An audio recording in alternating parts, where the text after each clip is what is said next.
قابلیت هستم و خوش اومدید به ویدیو جدیدمون. امروز اومدیم که تریلر دوم GTA 6 رو کلا واسهتون زیر رو کنم و هرچی فکت و اینا هست راجبش بهتون بگم. قبل از اینکه ویدیو رو شروع کنیم لایک، سابسکرایب و زنگوله یادتون نره. برو که رفتیم سراغ ویدیو. Let's go. خب بچه اولین فکتی که هست و بهش اشاره میکنه اینه که ناکنین ماشینش زنگ زده. شهرش کجایی؟ کنار دریاست. خب یعنی فکت راجع به اینه که دریا چون نزدیکشونه ماشینا زنگ ناکنین، حتی اینم زنگ زده. بذار من برم رو ویدیو. ناکنین اینم زنگ زده، اونم زنگ زده. بچه فکت دوم راجع به اینه. ناکنین این فورد F150 رپتوره ولی ناکنین اینجا فورد ننوشته، یعنی طراحی شبیه ولی هنوز لایسنس رو نگرفتن که یعنی یه افت واسه GTA 6. ولی خب همین که ماشین شبیه خوبه. حرکت های ماهیچه هاشو دیدین که یعنی رو ماهیچه هم کار کردن.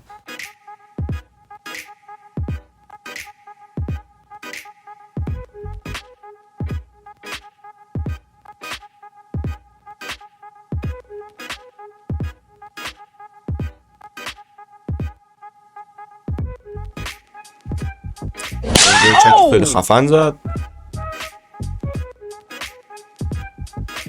کلا اینجا داره یه سری از جاها رو میگه که چیان مثلا کجا، یه تیکه از شهر رو داره مثلا چیز میکنه. این هم مثل اینکه که یه فکتی که هست، یعنی شما علاوه بر خلبانی میتونید سوار شید، سوار هواپیما شید و به صورت عادی سوار شید، یعنی به عنوان یه مسافر.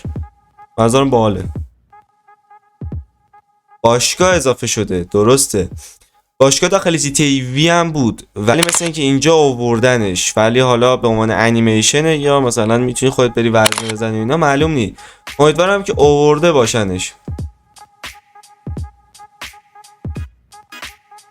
فکت دوم اینه، نوشیدنی ها رو نگاه کنید چقدر خفنی که نوشیدنی داخلش داره تکون بخوره.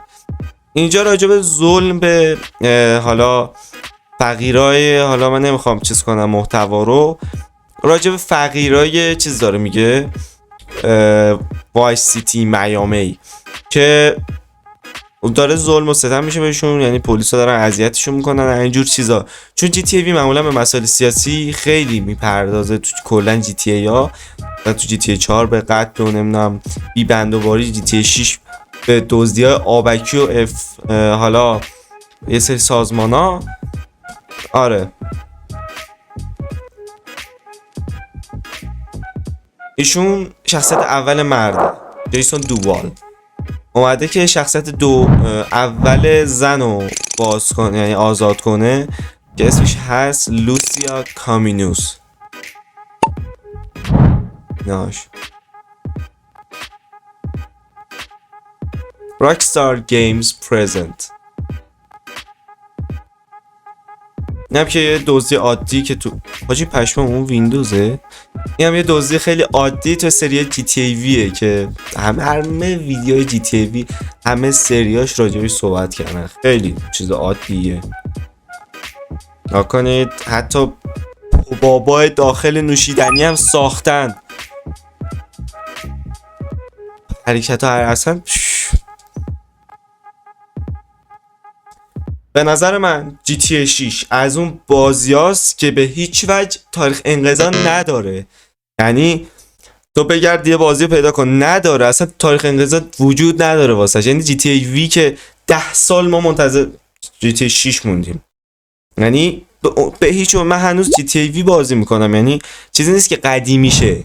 و همینش یه نکته خیلی خفن از ساخته یه بازی، یعنی یه شرکت بازیسازی مثل راکستاره. بازیایی میسازی که مثلا من هنوز سن آندریاس بازی میکنم ولی خب نسخه ریمستر. این یه چیز خیلی باحالی از راکستاره. بازی به تاریخ انقضا میسازه، خیلی باحاله. اینجا هم که به عنوان زندان یا مثلا مجازات زندان و یا حالا حرکت خلافی زده اومده با خدمات اجتماعی ارائه بده، یعنی بیاد مثلا جایی تمیز کنه، همچین حرکاتی بزنه. این مکانیکشونه. این لستر که هکر بود تو GTA V و حالا دیگه رفیق فاب، رفیق جینگ این یارو جیسون هم هست. اینجا هم داره زنگ میزنه، یعنی اینکه این داره زنگو که میزنه توی بارای حالا آمریکا یا میامی و اینا، یعنی که یه نفر خرج همه رو حساب کرد و همه رو اشغال کنه.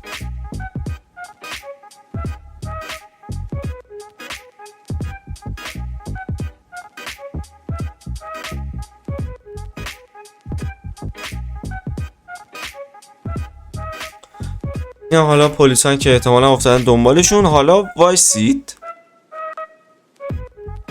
فکر کنم این جیسون دوال یه شخصیت کله خرابتری از ترور باشه، چون ناکنید این کیه تو باهاش در افتادی؟ علاوه بر خودت لوسیان میتره کنه.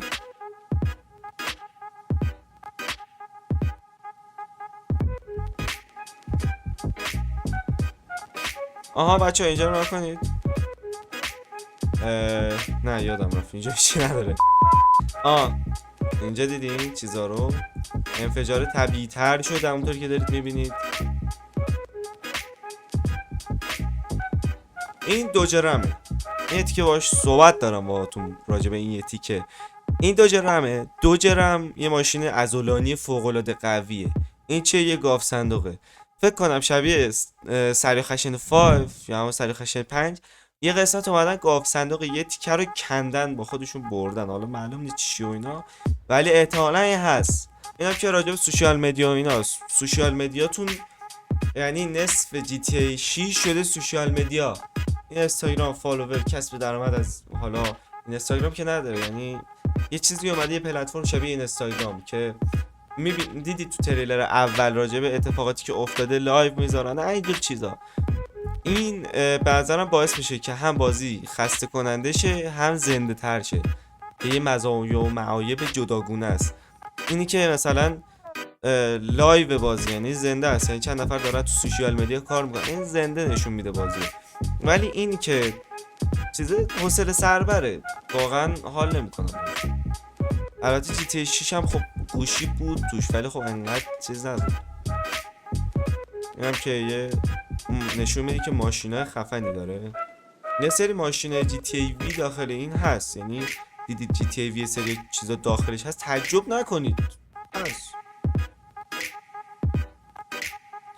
اینجا این یه چیز شبیه پلی استیشن 5، اینم یه چیز شبیه دستای سری پلی استیشنه، مثل اینکه قرارداد دارن. حالا نمیدونم تبلیغ چیزیه، ولی خیلی شبیه پلی استیشن 5 حالا ایناست.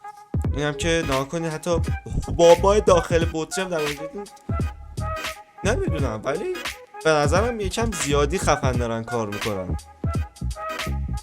من میخوام بهتون همین ویدیو اطمینان بدم، نوتون، نتیجهتون، ندیدتون، نبیره اصلا کل خاندانتون این بازی میکنن، انقدر خفنه.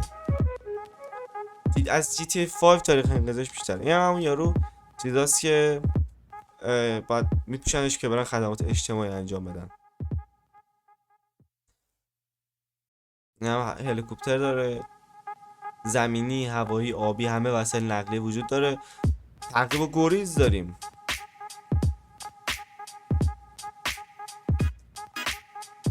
این هم که همون یارو مکانیک هست که اسمش همپتونه.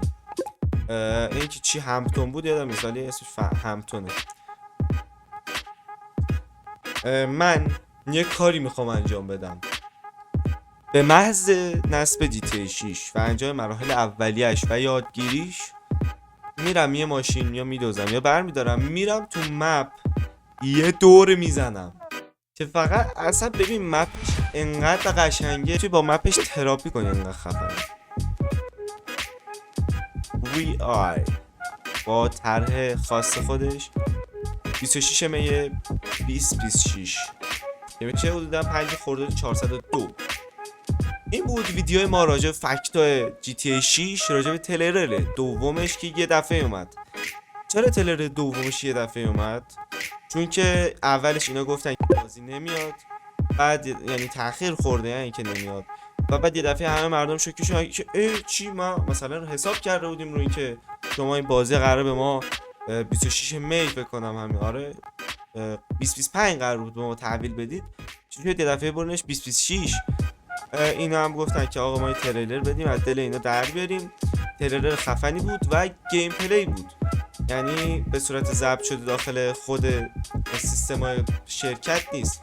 یه پلیستیشن 5 بود اگه اشتباه نکنم، نوشته چپتر آن پلیستیشن 5. یعنی پلیستیشن 5 باز کردن، نسخه بازی رو ریختن روش، نسخه بتا یا همون آزمایشی، و گیم پلی یعنی تریلر رو رو اون ضبط کردن. درود بر راکستار و خداحافظ شما. تا ویدیو بعدی، خداحافظ.